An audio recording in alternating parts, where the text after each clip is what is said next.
We are back. We have more show coming at you as we sit back to let our camera. There we go. Goes. Get a little too excited there, Mr. Camera.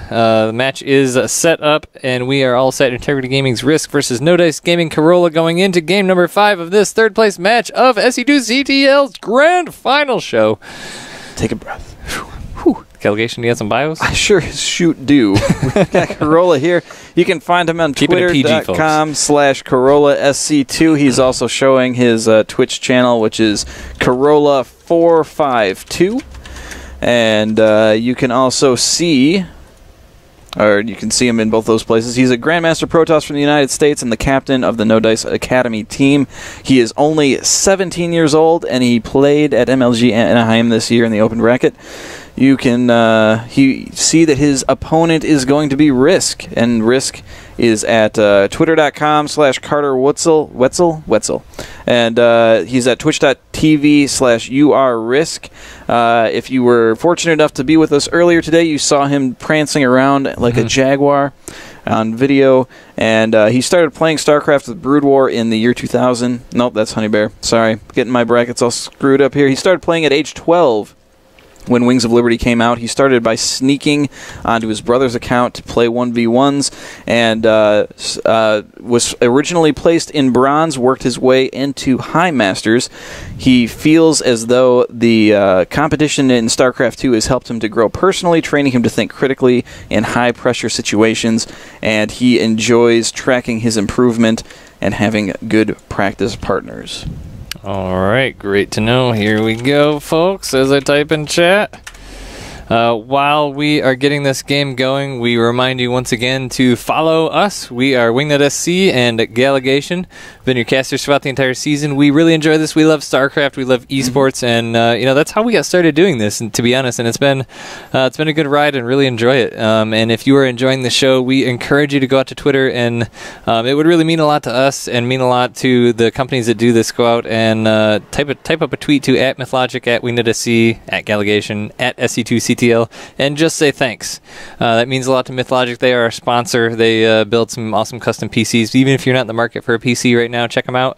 And send out that tweet to @WingnutSC, @Gallegation, @SC2CTL, and @Mythlogic, and just say thanks. And anything else you might have, lets them know that you're watching and that you enjoy their sponsorship for grassroots esports like this. It means big time things to them. That's right, it does. And if you're enjoying the show at all, feel free to hit that follow button on the channel. You will be notified every time this channel goes live when we have great StarCraft 2 Community Team League action ready for you.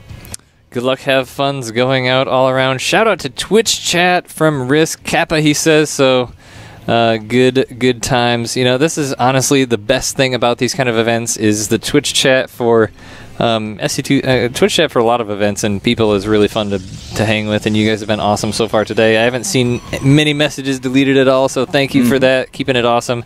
But as we jump into this game here, it is going to be in the upper right hand corner on this map that features a gold expansion called Habitation Station. It is the orange Protoss representing No Dice Gaming Corolla.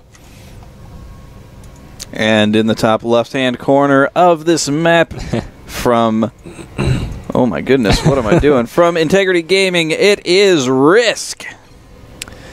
I love to see, you can tell the slap happiness is starting to set in with these teams and these players as they're bantering back and forth. Good to see. So this map is definitely a cool one. Last game we saw on this map was a pretty cheeky play by a Terran that set up a sneaky barracks or a bunker there, and barracks and a bunker there. Fun fact, together all of the petals of a flower are called a corolla. Fun fact, let's play it. Love it. Love it, love it, love it. But this is, for those of you just joining us and who have not been with us all day so far today, this is the StarCraft 2 Community Team League Grand Final live event. These games are being played live as we speak. We are currently 2-2 in our third best of 7 of the day. No Dice Gaming and Integrity Gaming lost their initial semifinal matches and are now playing in this third best of 7 to see who walks home with collective dollars and the title of third place SC2CTL participant for 2000 and 14 Season 2. That's right. So we have 2 bases for Risk. Natural going down about halfway done. That was before the pool got started. And he really, I mean, he kind of has that Overlord parked around there, but he doesn't have much information at all. He poked in a little bit to see if the natural was there, but it wasn't at the time and isn't yet. The probe looks like he's heading down to start work on that. Grubby joined us for their first Best of 7 today. It was a pretty awesome series. It was a great time. We suggest you check out the VODs once they become available at youtube.com/wingnetstarcraft. And we will be joined in the next Best of 7, which will be the grand final between Miraculous Gaming and Microgamers by Jeff In Control Robinson to cast along with us, and it will be a great time. So we recommend you stick around for that. Absolutely, and you will also get to see who will end up being the champion of Season 2 of StarCraft 2 Community Team League. Indeed. But while we wait, we have a pylon that's quite a ways back, so that's going to be interesting. Actually, wow, is he going to do... This is neat. This is actually kind of a Wings of Liberty-esque wall here. I was actually talking to someone the other day, wondering why people don't do this more often. If you remember, on some of the Wings of Liberty maps going in a PvZ, you would kind of make the wall sort of between your Nexus and the ramp, so that it would... and then you put some cannons around over here, and it would force the Lings and other stuff around, which is going to do here, but there's not really much to defend this, but there are quite a number of Lings. The Mothership Core is going to work on it, but the Sentry's going to end up missing the force field. One does squeak up the ramp, but the rest not really wanting to be that ballsy. Yeah, Risk kind of running these around, not sure exactly what the target decides he wants to go after that probe, and that ended up costing him a lot of those Zerglings as the Mothership Core was able to pick him off as the probe did ring around the Rosie around that Nexus. Actually, I like that play by Risk. I mean, he's got 3 hatcheries going down, so he's not going to be putting on any sustained pressure here, but just kind of, I mean, if nothing else, looking at the vision, Corolla knows nothing. I mean, he is not scouted at all. He doesn't even know if Risk lifted up his hatchery and moved it to the gold base. That would be highly unorthodox if that were to happen. It would be highly unorthodox, but nonetheless, those Lings kind of indicate, you know, a little bit of pressure that would be coming, and as such, Corolla is being cautious, I would say. He's got 3 sentries when maybe without that he would go with 1 or 2. He's getting his upgrade right now. Mothership Core is kind of hanging around home as he does now have enough for Photon Overcharge. And just now, his move, it looked like he was moving it out. It does see that Overlord, but... So being a little bit more cautious because of the big number of Lings that came in, but behind it, Risk is he's just droning like a crazy person. Yep, has that 3rd base, getting those drones, getting metabolic boost. So the sentries are getting a little bit more ambitious here as they're getting out onto the ramp, as it would take 2 force fields to wall it up. Wow, what are they doing? They're going to go up and maybe try and take out this Overlord? Or no, they're just going to go up and he's going to take himself a gold expansion here, Gallegation. He is indeed, and that's a very early 3rd base for a Protoss versus Zerg. That's a very ballsy move here. I mean, he has nothing. If another wave of Zerglings came around here, they could waltz right on through this gap here for about 30 seconds. Now some Zealots are being warped in, but they're not being held back. So, I mean, luckily there's nothing really on the map here for Risk that would challenge that. Yeah, I mean, he's got that Overlord that's scoping out what's going on, but now the sentries and Zealots and Mothership Core are moving into Zerg-controlled territory, and again, there's not a whole lot. There are some Zerglings that have been made, but not a ton. Only 11. Yeah, he's just kind of scouting out here with that Phoenix to see what's up, and this Overlord, is it going to make it? Nope, it is not. It's going to explode in a bloody fury here as it comes down, and that Phoenix just kind of hanging out to see what's going on. Critters coming in to follow, but this 3rd base is highly exposed here. Yeah, and he just abandoned it, really. He got everything out of there. Now he's moving around with the Lings, but he knows he doesn't really have a whole lot. Meeting up with some more, and now the Queen's moving in, but those sentries are going to make it pretty hard for these Zerglings to be able to engage properly. Most of them do get in there. Needs to recall. He really wants that base, though. 1 sentry does fall. Gosh. And looks like a 2nd one. Yeah, he lost almost everything there. Didn't end up getting the base. There's no way he was going to get that hatchery with 4 sentries and a Mothership Core. No way. With a couple of Queens and Zerglings. But nice try. But he did lose a couple sentries. He does have a few back at home, but still this natural expansion now is walled off with a pylon and a sentry. Immortals coming out, but there is... Oh, wow, this is... Seriously, Gallegation, this is like the 3rd time we've seen this today. Yeah, double Hydra Den. Double Hydra Den. This one is intentional, though. Oh, yeah. And actually, was it Risk we saw this from the first time? It may have been, yeah. I'm pretty sure it was, yeah. We saw this from Risk in the first series, first Best of 7 today, getting the 2 Hydra Dens to get Hydra Speed and Hydra Range at exactly the same time, although, there it comes. And actually, we didn't see it work out for him in that game. No, it did not work so well. And I mean, he still doesn't know about this high yield base, the third base for Corolla. He does not. And that's a big deal that he doesn't know about. Oh, he does know about it. Oh, does he? Absolutely knows about it. He's got... he had the tower there, which was giving vision on the mineral patches, so he saw it mining. He didn't see the Nexus, but he saw it mining. Right, and he sees that there's a gateway up there. Wow, he's all about these sentries. A lot of sentries and 2 Immortals, 2 Zealots coming in across here. There's not many units here for Risk. Hydras are on the way. Drones so getting pulled. Really careful. Oh man, and they're running straight headlong into those force fields, just kind of holding ground, trying to protect. Man. Oh no! Mothership Core got taken out. Recall was canceled, so Corolla is going to lose all of this. Oh my goodness. Blink is coming down. Warp Prism shows up late to the party. Guys, where'd you go? Yeah, so it's just going to head right on into the main base, but the Overlords are going to be seeing it. The question is, was Risk looking in the right place? It does not look that way, as the Warp Prism is able to warp in 3 Zealots that are going to be heading right on in. Wow. Yeah, that was definitely setting Corolla back a little bit here, as the army supply is 54 to 34, and a decent bit of that supply for Corolla is in these Zealots here, but Risk is just moving across the map. He has quite the army of Lings and Hydras, and that's actually a pretty nasty army. And those upgrades finishing up at the same time, there's just not a lot. Oh, wow, it does miss that second force field just a little bit. All those Zerglings would have been dead.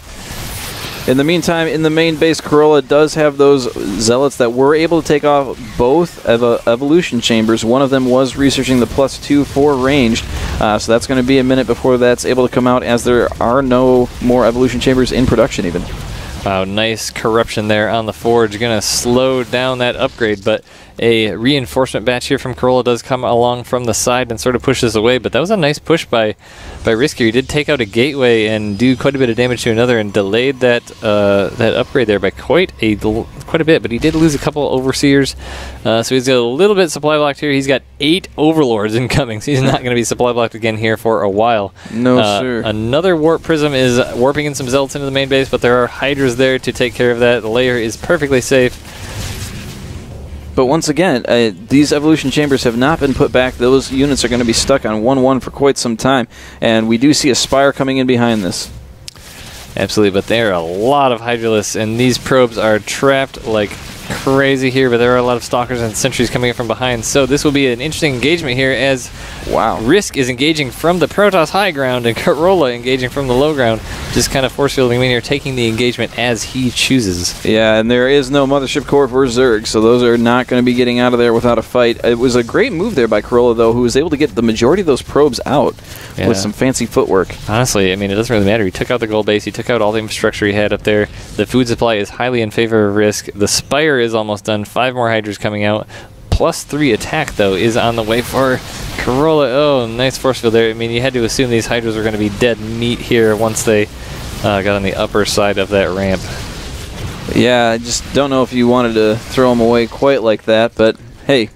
Risk did see that Blink is done, and that Spire is down now. So will he be using it, or will he be just continuing going for what? No, he's going to go for Mutalisks. +1 air attack coming down, as well as a bunch of Mutalisks. He's going to have to get a lot of Mutalisks to really deal with these this number of Stalkers with Blink and +3, which is going to be pretty close to being done by the time these Mutalisks are out. Another Warp in of Zealots into the main base. And there's another Warp Prism on the south side that is bringing in some Zealots, as well as the main army is moving in up the front. And this is really difficult defend here for Risk, although he was able to, it looks like he's able to do it. He's kiting those Zealots, thwarted the main army back, and it looks like that second Warp Prism just decided to head on home and not even engage. Yeah, Corolla does not have charge. He does have a Twilight Council, but he has not started to research it yet. That would be pretty useful since he's using all his Zealots here. 2 hatcheries going down right underneath this Warp Prism. Warp Prism lowering down all the Zealots. Is he going to get a cancel? Oh no, not paying attention, possibly. And one hatchery does go down. The Ling's coming around. Does not want to cancel the second one. He does get the cancel, though. Yeah, and that's at least the 225 back. You know, overall, though, he did lose 375 in that little bit there. More warp-ins coming in the main base. This is a pretty big one. 7 Zealots headed on in, and only 1 Hydra here to defend. This is going to end up being the downfall for Risk here, as Corolla is just pushing him on all fronts with these Zealots. Zealots not actually doing a ton, kind of holding position here in the mineral line to get some damage, and that attack upgrade is just melting these Zerglings. Yeah, and you know, we do finally see that one evolution chamber has been rebuilt. He is starting his melee attack level 1. He's going to be way far behind on the upgrade, and we do see 3 Stargates coming out from Corolla now as he's hitting that rebuilding 4th. Wow. Yeah, I think he's seen these Mutalisks and he wants to get ahead of that and in a big way, but there are some Hydras coming down here, and these attack upgrades are just going to be insane for Corolla right now. I mean, you don't want to be stuck on Stalkers too long, but I mean, right now he's doing okay just because of the upgrade differential. He's got +3 attack and blink, so he doesn't even need the armor upgrade because he's just using his blink micro to get the Stalkers out of the way, and these Hydras and Mutalisks are just not able to do a whole lot. So right now it is 3 bases to 3 bases, and wow, look at this robotics bay. It's just like, yep, I'm a robotics bay. Look at me, I'm right out front. Yeah, not a whole lot even defending that. I mean, there's a lot of sentries there, but interesting. I mean, he's not really doing anything with it just yet. Not even. Anyway. Yeah, Corolla did sort of go up to try and take out that 4th, something like that, a base on the gold expansion, but now there are quite a lot of Hydras here in Mutalisks, so they are going to be able to easily chase these Stalkers away, even with the lower upgrade count, as the Mutalisks do have +1/+1, but the +2 is on the way, +1 melee is coming as well, 26 more Zerglings, but the Zealots of Corolla still on the field. And they do force another cancel. That is so many cancels and just bases lost that haven't, in the attempt of trying to get that base. I mean, it hasn't even really been down at all. Yeah. Now Phoenix moving across the map, moving towards where that, there's the Mutalisks, and they're going to try and engage right there. Yeah, Phoenix surprisingly are very good against Hydras if you can catch the right engagement. That's obviously not the right engagement because there's a lot of Hydralists there, but if you can kind of pick up a few here and there, and you can take him out pretty quickly, especially with attack upgrades, which he does not have yet. But he's making 3 Phoenix at a time, so I mean, he is absolutely flipping his crap over these Mutalisks right now. Yeah, and more Mutalisks are in production, though, and he's getting that flying attack level 2, which is a higher attack upgrade than he has on any of his units right now, as that evolution chamber remains idle, and that's going to be a big factor in this game. Yeah, and now Corolla expecting the eventual incursion here of the... Oh, nice force fields, keeping all of those Hydras back. The Zerglings going in. Yeah, and the Zerglings trying to get out now, but streaming through and not getting a whole lot done. Most of those do fall. Hydralisks are trying to push forward, but they just want to get in on the right engagement here, and ultimately deciding that that's not the most effective way to go. Yeah, Corolla is definitely leaving his options open here. I mean, he has this robotics bay, but he has not researched extended thermal lances. He has not made a single Colossus. Pretty much soon after he put that down, he saw the Mutalisks and was like, you know what, I'm going for that. Another Warp Prism warp in here at the 3rd base of Corolla, and he is going to get this one down, it looks like, as the transfuses go down, and it falls. Yeah, and that was really low health from that first attack on it right at the beginning of the game. Really neat pickup here, kind of waiting a long time to come back and do that. And now the Phoenix are chasing down the Mutalisks. This is looking very rough for Risk right now. Melting those Mutalisks. Right now, Risk needs to do something different really quick. He has Infestation Pit coming down. Will be popping out shortly. 9 more Hydras, and man, Hydras are gonna turn out to be a little bit rough for him, as now he is researching extended thermal lances. He will be starting to produce Colossus here pretty soon once he gets these Mutalisks taken care of. Oh, Galligation! Galligation! Swarmhouse. Phoenix did run in there and killed the majority, all the drones over at the high yield mineral patch, and you know, honestly, Risk has to take a risk here, as he's really only on, he's not really mining at all. He's remote mining. Oh no! All the drones flying right under the Phoenix. This is just going to be free pickings heyday, and a swarm host there also running out those Phoenix. Really want that tasty, juicy swarm host meat for dinner, and that card has been shown. Yeah. So I don't know here. We do see Extended Thermal Lance has wrapped up. We do see a single Colossus in production. I don't think this Swarm Host is going to work out for Risk here. I mean, Colossus are in production. Extended Thermal Lance is done. There are attack upgrades. I think Corolla is going to be able to get out in front of this before it even really becomes a thing. More drones being created here by Risk. Void Rays also being made by Corolla. So, I mean, he's got so many Phoenix here. Now that the Mutalisks are mostly dead, he's just going to be able to use these to be as obnoxious as possible. Yeah, these Stalkers moving forward. Now there is a single Swarm Host just kind of hanging out, not doing a whole lot of anything, and it's just going to get taken out. Now, oh my goodness, the Stalkers moving into this high yield. That is really the only mining base left, as the Natural is pretty much mined out, and remote mining from the other third. So that gets completely taken out. In the meantime, Hydras and Mutalisks and Lings are hitting on that fourth base there, but Colossus are showing up with the Void Rays. Yeah, but those Hydras are really getting their way in there, taking out those Colossus and Voiders really quick, but now the Stalkers are coming to reinforce, and they are just going to smack on these Hydralisks here with their attack upgrade advantage, and the Colossus on the high ground Caligation. Oh my gosh. Yeah, Risk is really getting battered back here. He's having a hard time getting any money whatsoever, in fact, completely mined out. He's just got under 100 resources and mineral right now, so any army that he makes is going to be very gas heavy, if anything at all. He just doesn't have the money to go back in. GG, well played. So, I mean, that one really just came down to Corolla. It's just some amazing harassment. Yes, absolutely incredible. I mean, it almost looked like a Terran doing drop play as the Zealots just kept coming in from every angle, attacking from almost 3 angles at once. Very neat. Risk having a very hard time shoving all of that back effectively. Yeah, and, you know, it seems like at some point, I mean, granted his economy was really suffering there after a while, but at some point it seems like he would have put down some static defenses on at least some of those more important forward bases, and or put down static defenses on the back bases and use his actual units to defend the more forward bases. But I mean, just you have an army that's pulled in 3 different directions constantly. I mean, Corolla was warping in 7 Zealots in the main base and have 4, 5, 6 in the base on the exact opposite side. That's just really rough, especially with +3 attack upgrades on the Zealots. And, you know, when you shot, I mean, he was having a lot of economy problems, sure. Risk, you know, wasn't able to get a stable economy, wasn't able to get that macro up. But when he lost those evolution chambers, too, and it took so long getting them back, and even then really never even got on to +2 upgrades for his ground units, that is really tough when you're going up against +3. Yeah, I absolutely agree. And the gold bases didn't really make a huge difference there. I mean, Protoss got it and used it a little bit early, but got it taken out. But I mean, really, it just came down to upgrades and Blink Stalkers, in my opinion, in that match. But very great game. Before we get too far, I'm going to write this down on my list so I do not forget it. It was oh man, where was it? You got it open on your screen still. It was Corolla winning over Risk. Another win for No Dice Gaming. So that puts them at 3-2 on their opponent, which means that this could be the match point. It could be, but before we get to that, we are going to take a quick break here. But while we're on a break, go out to Twitter, follow Mythologic.